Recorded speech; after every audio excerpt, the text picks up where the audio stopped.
República Bolivariana de Venezuela, Gaceta Oficial del 24 de noviembre de 2025.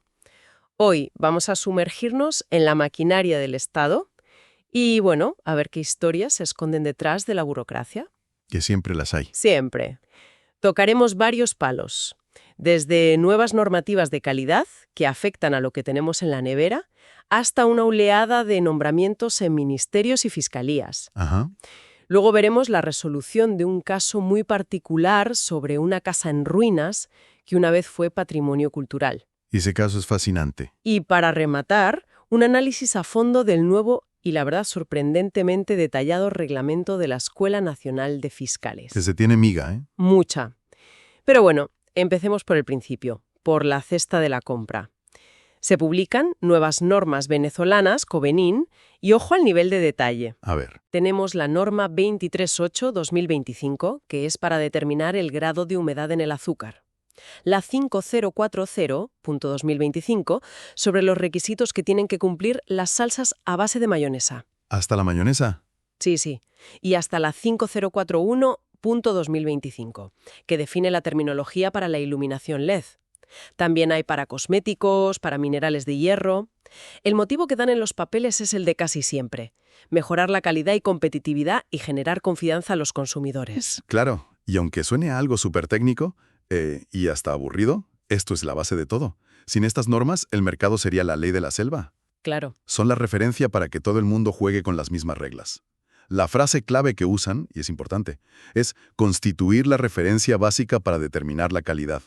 Es, por así decirlo, el lenguaje que unifica la producción. Pero a ver, una norma para la mayonesa. ¿Eso significa que ahora todas las mayonesas van a saber igual? No, para nada. ¿O se trata más de seguridad alimentaria que de sabor? Porque a mí me preocuparía un poco que se estandarice el gusto, ¿sabes? Es una buena pregunta. No se trata de estandarizar el sabor. La receta secreta de cada marca sigue siendo suya.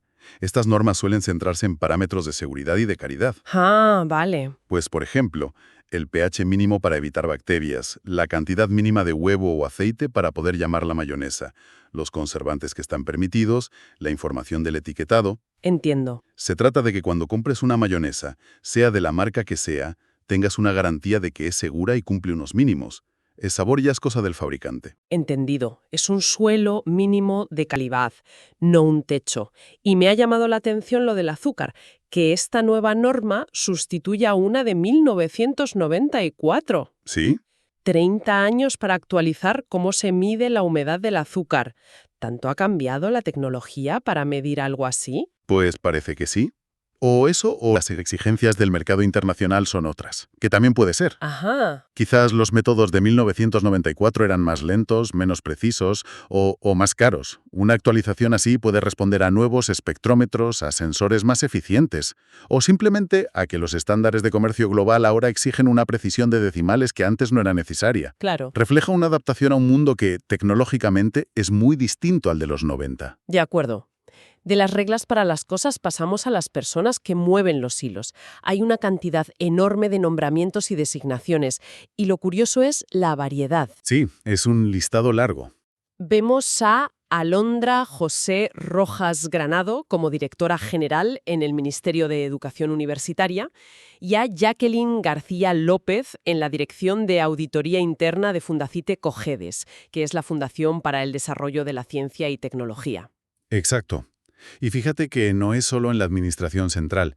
También se renueva el Consejo Directivo del Instituto Nacional de Turismo, INATUR, con gente como Leví Yunas Galindo Mora y Denis Lexile Palmero de Flores.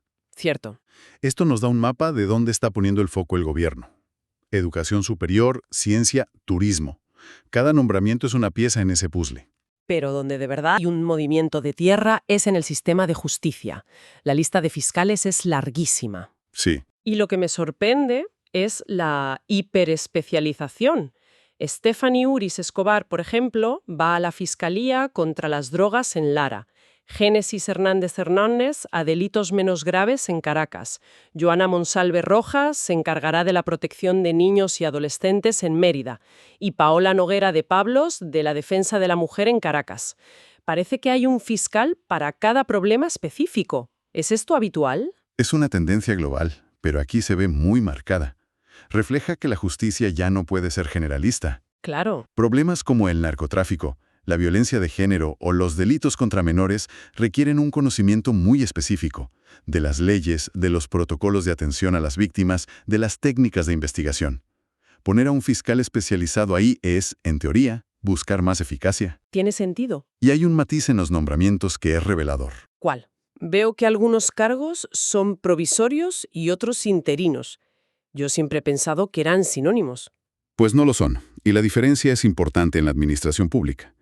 Un cargo provisorio suele ocupar una vacante que existe de forma permanente, pero lo hace de manera temporal, hasta que se cubra por el mecanismo regular, que normalmente es un concurso público. Es un parche, digamos. Es un parche, exacto. En cambio, un interino suele ser una sustitución temporal de una persona con nombre y apellidos que está de baja, de excedencia, etc. Ah, vale. Saber si un cargo es provisorio o interino te dice mucho sobre la estabilidad de esa estructura.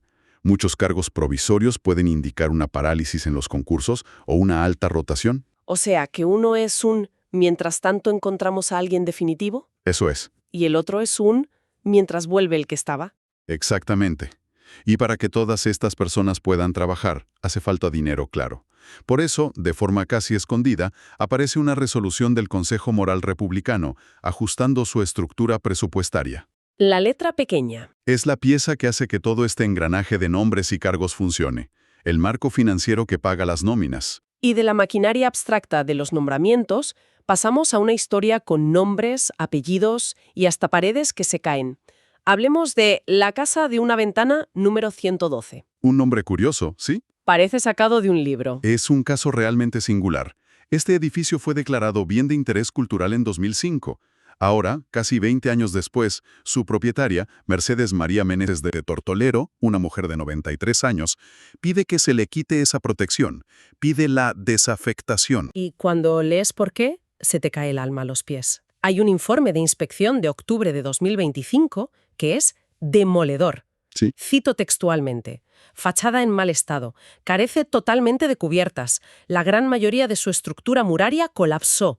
Y por si fuera poco, dice que está llena de basura, escombros y mucha vegetación. Vaya. La conclusión de los técnicos es tajante. Recuperar los muros es poco probable. Básicamente, ya no hay casa. Exacto. Y aquí es donde choca el mundo de las ideas legales con la cruda realidad. Para poder quitarle la protección, la administración invoca algo llamado el principio de paralelismo de las formas. Suena a fórmula matemática. Pero es bastante lógico. Significa que si un acto administrativo solemne, como una publicación en la Gaceta Oficial, le dio al edificio su estatus de bien cultural, Sí. se necesita otro acto igual de solemne para quitárselo. La burocracia tiene que ser simétrica. No puedes deshacer una decisión formal con una simple nota interna. Claro, pero más allá de la forma está el fondo. Aquí hay un conflicto evidente. Por un lado, el deber de proteger el patrimonio.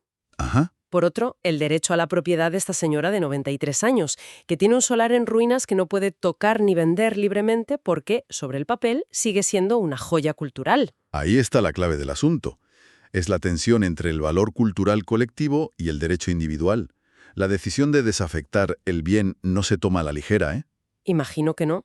Se basa en lo que llaman una imposibilidad fáctica de recuperación. El propio Estado está admitiendo que el valor que quiso proteger en 2005 ya no existe. Se ha perdido de forma irreversible. La casa desapareció. La casa desapareció y lo único que queda es el solar y el recuerdo. Protegerlo ya no tiene sentido y mantener la protección solo perjudica a la propietaria. Y claro, para tomar decisiones tan complejas como esta, la persona que firma ese papel necesita una formación muy sólida. Me pregunto cómo se prepara a la gente para estos dilemas. Claro. Precisamente, el plato fuerte que tenemos hoy es el nuevo reglamento de la Escuela Nacional de Fiscales del Ministerio Público, la ENFMP, y parece que va justo de eso. Totalmente.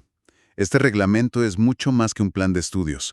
Es una declaración de intenciones sobre el tipo de justicia que se quiere construir. Lo primero que me ha saltado a la vista es el artículo 3, que habla del enfoque filosófico de la escuela. Y las palabras que usa son muy potentes. Habla de una perspectiva emancipadora y crítica fundamentada en el respeto de los derechos humanos. Suena grandilocuente, sí. Mucho. En la práctica, ¿qué significa esto para un aspirante a fiscal? Pues significa que no solo les van a enseñar a recitar el Código Penal, la idea es inculcar una visión del derecho como una herramienta de transformación social, poniendo los derechos humanos en el centro de todo. Vale. Es un intento de crear fiscales que no sean meros aplicadores mecánicos de la ley, sino que entiendan el contexto social y humano de los casos que llevan. Entiendo la intención. Pero luego paso al régimen disciplinario y me encuentro con un control que parece increíblemente estricto. ¿No hay una contradicción entre esa perspectiva emancipadora y crítica y unas normas tan férreas? Es una buena observación. Por ejemplo, entre las faltas leves está no portar la identificación reglamentaria. Y si acumulas 3 faltas leves, te pueden retirar del programa, 3 despistes con el carnet y estás en la calle. Es una tensión fascinante, y creo que revela mucho. Por un lado, se busca formar una mente crítica y humanista. Por otro, se exige una disciplina casi militar. Ya. Mi interpretación es que buscan crear un profesional que sea, a la vez, intelectualmente flexible y procedimentalmente impecable. El mensaje es, puedes y debes cuestionar la justicia, pero no puedes permitirte ni el más mínimo error formal en tu conducta o tu trabajo. Entiendo. Para el sistema, la fiabilidad de un fiscal es tan importante como su ideología. Visto así, tiene sentido. Si subimos en la escala de faltas, las moderadas ya son más serias. Cito 2. Incurrir en plagio académico en estrategias de evaluación y falsear la verdad para eludir el cumplimiento de sus obligaciones. Con 2 de estas, también estás fuera. Sí, ahí ya entramos en terreno peligroso. Y ya las graves. La lista es para tomar nota. Sí, las faltas graves del artículo 109 son la línea roja. Hablamos de suplantación de identidad en una prueba, falsificar actas o agredir físicamente. Son conductas directamente delictivas o que atentan contra la esencia de la institución. Y hay una que me ha parecido muy de nuestra era. Hacer uso de las redes sociales para desprestigiar a la escuela. Uf. En los tiempos que corren, ¿dónde está la línea entre la crítica legítima y el desprestigio? Suena que una mala opinión en público te puede costar la carrera. Es una línea muy fina y seguramente polémica. Probablemente buscan evitar campañas de desprestigio organizadas o insultos públicos. Pero sí, abre la puerta a una interpretación muy subjetiva de lo que es una crítica aceptable y lo que es un ataque. Claro. Refleja la preocupación de la institución por controlar su imagen pública en un mundo digital donde cualquier estudiante descontento tiene un altavoz. Has mencionado el plagio, y quiero que nos detengamos ahí, porque el reglamento le dedica un artículo entero, el 126, con una definición que es alucinante por lo detallada que es. Sí, es exhaustiva. No se limita a decir no copies. No, que va. Es que es un apartado que revela una obsesión por la integridad intelectual, que es la base para un futuro fiscal. Desglosa el plagio en 5 tipos. 5. 5. El primero es el clásico, la copia total o parcial. El segundo es más sutil, el parafraseo sin citar la fuente, que es cambiar algunas palabras pero manteniendo la idea original. El típico de los estudiantes. Exacto. El tercero es presentar trabajos sin fuentes demostrables. El cuarto es ya de profesional, usar autores que no existen o manipular citas para que digan lo que te conviene. Vaya tela. Un momento, has dicho 5. ¿Cuál es el quinto? El quinto es el que a muchos les vuela la cabeza, el autoplagio. Autoplagio. Te puedes robar ideas a ti misma. Eso suena a locura. Académicamente sí. El autoplagio consiste en usar trabajos que tú misma has presentado en otras asignaturas o instituciones y hacerlo pasar por nuevo sin citarte a ti misma. No me digas. Sí. La lógica es que cada trabajo debe ser una contribución original. Si reciclas material, estás, en cierto modo, engañando al sistema, que espera contenido inédito. Madre mía. En el contexto de un fiscal, donde la honestidad tiene que ser absoluta, el mensaje es que la integridad empieza por uno mismo. No puedes hacer trampas ni contigo. Es un nivel de exigencia brutal. Y esto se conecta con las sanciones, que también son increíblemente específicas, ¿no? Así es. El reglamento no deja nada al azar. Establece un umbral cuantitativo. Si en un trabajo de grado o tesis se detecta un plagio de entre 4 y 20 párrafos, es una causal de retiro. ¿De 20 párrafos? Sí, pero, y aquí viene lo fuerte, si el plagio supera los 21 párrafos, se considera directamente una falta grave. Y eso implica el retiro definitivo de la matrícula. No hay segunda oportunidad. Vaya. O sea que cuentan los párrafos para decidir tu futuro. El mensaje es clarísimo. La integridad intelectual de un fiscal no es negociable en lo más mínimo. Desde la humedad del azúcar, pasando por el destino de una casa en ruinas, hasta la prohibición de plagiarse a uno mismo, Lo que hemos visto hoy es una radiografía del esqueleto de un Estado. Tal cual. Cada una de estas normas, cada nombramiento, cada artículo de un reglamento, es un intento de poner orden en el caos, de crear un sistema previsible y, en el fondo, de definir cuáles son sus valores más importantes. Y después de este recorrido por los engranajes internos del aparato estatal, desde lo más mundano a lo más trascendental, me queda una pregunta en el aire. ¿Qué nos dice esta obsesión por el detalle, esta burocracia minuciosa sobre las verdaderas prioridades y quizás sobre las ansiedades más profundas de una sociedad en un momento concreto de su historia?